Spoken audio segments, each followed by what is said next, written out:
This is a demonstration of the 2020 Statement of Cash Flows for Tax Consultants, Inc. These are examples that are provided to you in your textbook for Chapter 23, but I also wanted to do videos of these because they are very good examples to study for your cash flow problem, especially the 2021 statement. So this is the second year that Tax Consultants has been in business. So that is the reason why for 2019 on the comparative balance sheet we see that many of the beginning balances are zeros because they were just in business starting in business in 2019 and they didn't own any type of assets for the most part.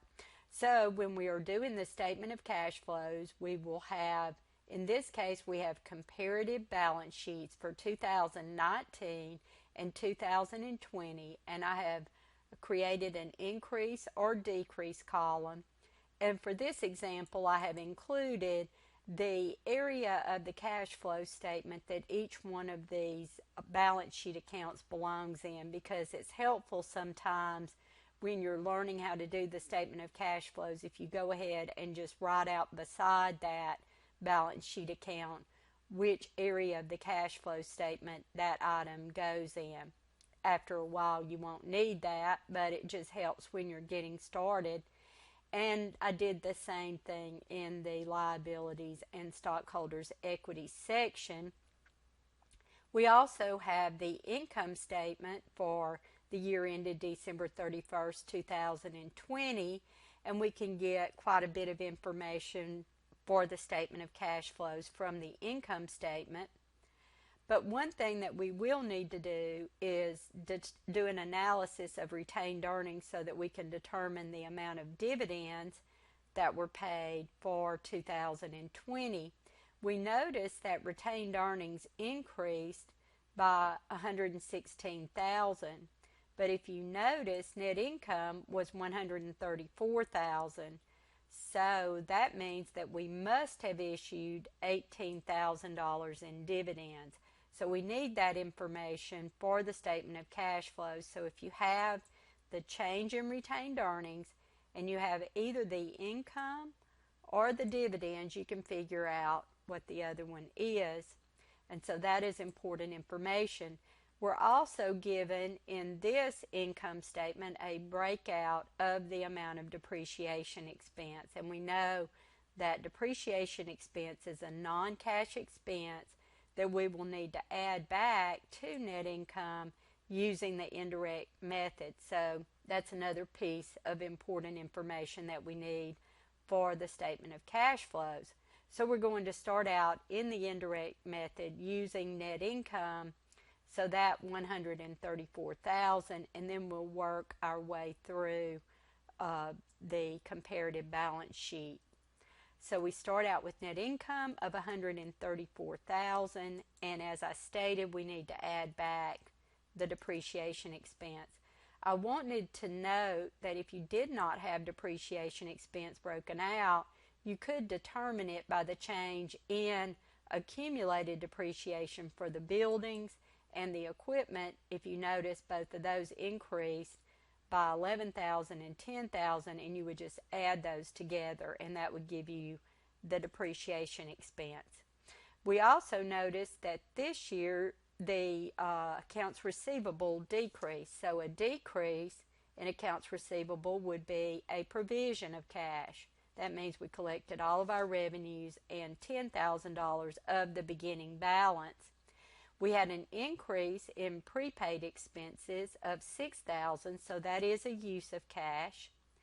And we also had an increase in accounts payable of $35,000, and we would add that back because those are expenses included in the income statement that we have not paid for yet.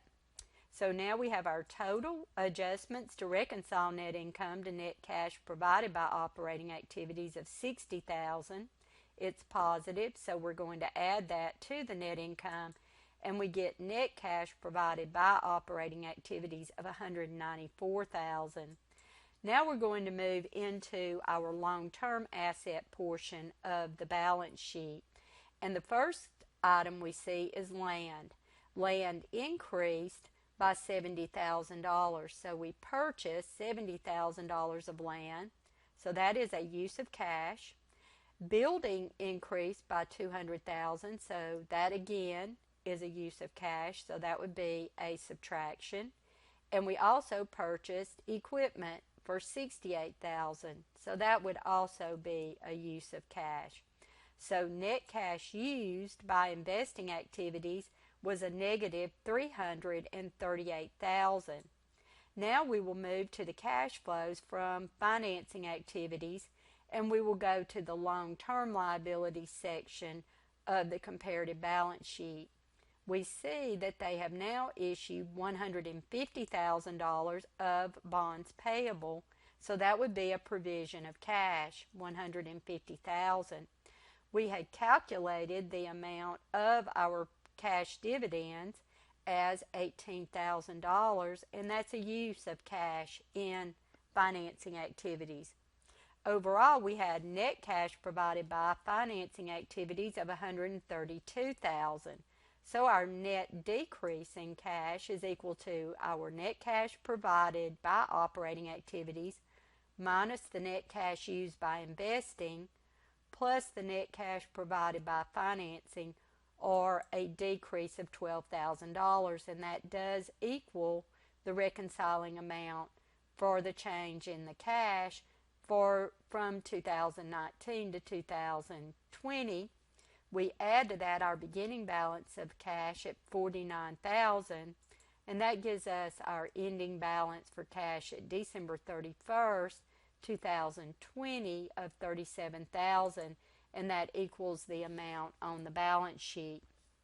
So that is the conclusion of the 2020 cash flow statement. So now we're going to do the 2021 cash flow statement for tax consultants. So this is the following year, their third year in business. So their business is getting more complex as time goes by, and so the statement of cash flows also will begin to become more complex. This statement of cash flows is a good one to study for the cash flow exam problem. The only thing that it doesn't have is the non-cash financing and investing activities, so that you will need to study from problem 23-1. But now we still have, for tax consultants, our comparative balance sheet 2020 and 2021. I have provided the increase or decrease column for the difference. I did not include the category because at this point you probably already have learned those. And we have that information for all of our assets, liabilities, and stockholders' equity accounts.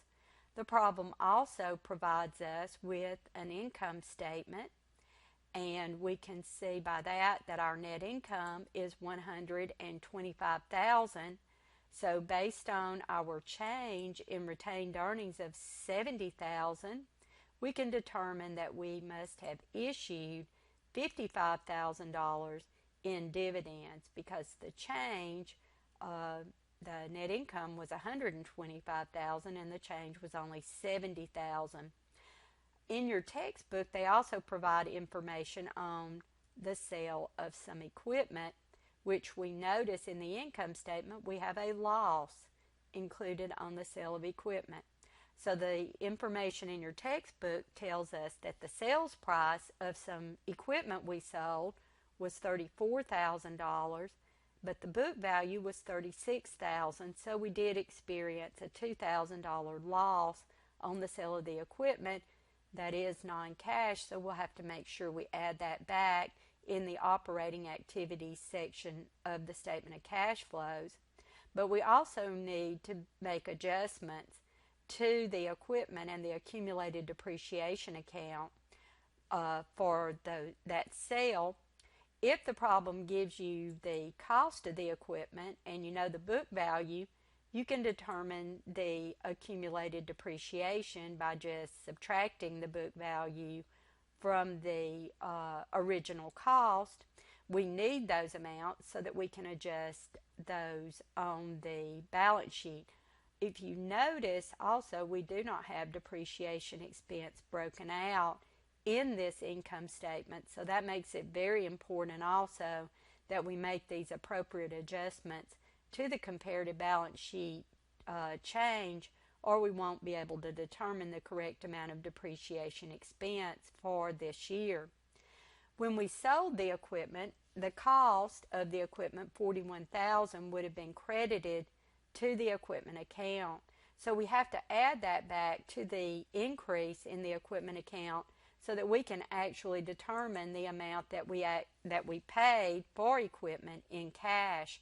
So $125,000 plus $41,000 would be a $166,000 increase, and that would have been a utilization of cash. Also, we would have removed the accumulated depreciation for that equipment that we calculated to be $5,000.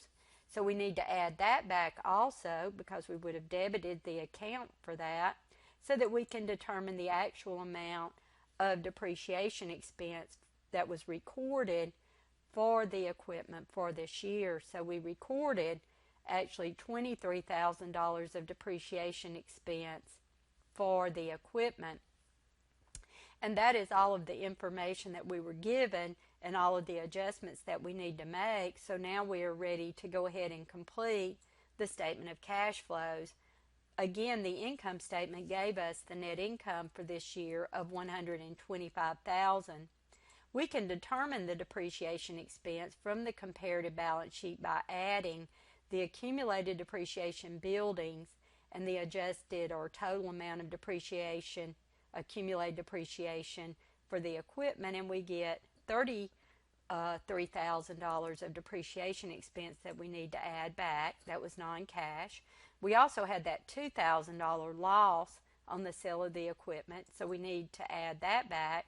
And now we can start recording the changes in the current assets and liabilities. So our accounts receivable this year increased by $42,000, so that would be a subtraction. Tax consultants also started selling inventory, so they had an increase in inventory of $54,000, so that would also be a subtraction. They decreased their prepaid expenses by $2,000, so that would actually be an addition. And they decreased their accounts payables by $7,000, so that would be a subtraction to get to net income. So we have our total reconciliation adjustments to reconcile net income to net cash provided by operating activities of $66,000 that we would subtract from net income to get net cash provided by operating activities of $59,000. Our cash flows from investing activities would include the sale of land, which we see that land decreased on our comparative balance sheet by $25,000, so that would be a provision of cash. We also sold the equipment that the problem gave us the proceeds of $34,000. And then we have the adjusted amount for the equipment account that would be the amount of equipment that we actually purchased with cash, which is $166,000. So that gives us net cash used by investing activities of $107,000.